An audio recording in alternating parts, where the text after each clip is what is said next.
laot yan, oh.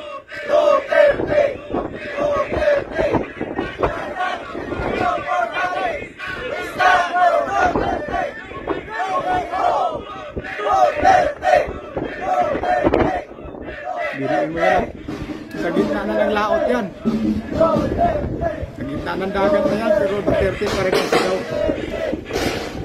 Grabe, grabe. Nakakatuwa tingnan, di ba? Gitna na ng laot, Duterte pa rin ang sigaw. Grabe. Sa labas ng bansa, Duterte ang sigaw. Biruin mo yan. Gaano kalaki ang suporta kay Pangulong Rodrigo Duterte? Gaano karami ang nagmamahal kay Pangulong Rodrigo Duterte? Di ba? Gitna ng laot, Duterte pa rin ang sigaw, di ba? Ganon talaga. Pagka magaling kang presidente o mamuno ng bansa. Grabe. Kasi si Pangulong Rodrigo Duterte napakabait po talaga sa masa. Yan yung tipong presidente na kapag nilapitan mo, hindi ka matatakot.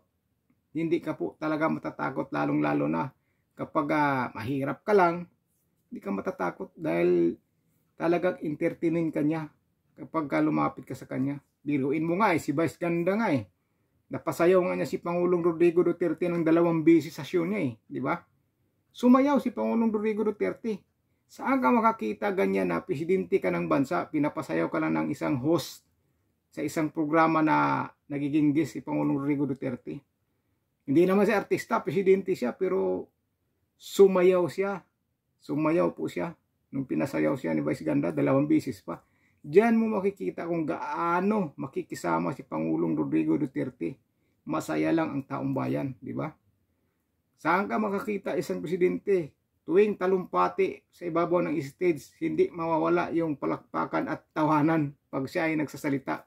Hindi mawawala yung biro, di ba? Hindi mawawala, kaya hindi ka matatakot lumapit sa kanya. Kahit isang ordinaryong mamamayang Pilipino ka lang, kahit mahirap ka lang. Ganon kabuti ang dating Pangulong Rodrigo Duterte. Ganon. Kaya hindi na po tayo makakita ng presidente na katulad niya. Bukod na lang siguro kay BP Sara kapag nagiging presidente. Dahil si BP Sara ganon din po ang pag-ugali. Kahit tumatakbo yung sasakyan na sa kalsada, pag nakita niya na may tumatawag sa pangalan niya, ang mga tao, hihinto yan. Hihinto, bababa yan, kakamayan yung mga tao na yan. Kaano pa kahirap yan, di ba? Ganon sila kabait makisama sa taong bayan. Lalong-lalo na nasa laylayan. Wala silang pinipili. Lalong-lalo na talaga sa mahirap. Mas gusto pa nila yan Ganon kabait po sila.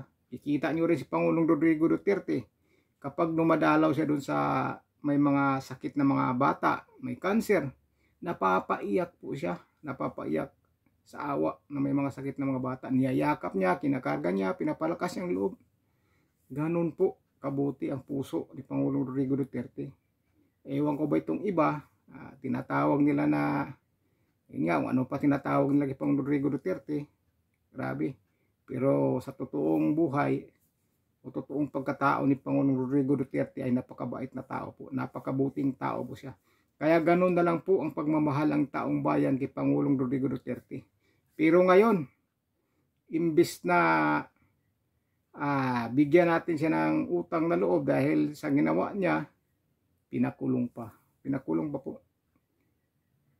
80 years old, nakakulong, may sakit na, mahina pa ang katawan, nag-iisa pa. O diba? Ang pinakamasaklap, nasa ibang bansa pa, sa napakalamig na lugar. Hindi natin alam kung kakayanin ng katawan ni Pangulong Rodrigo Duterte yun. Pag tumagal pa siya doon.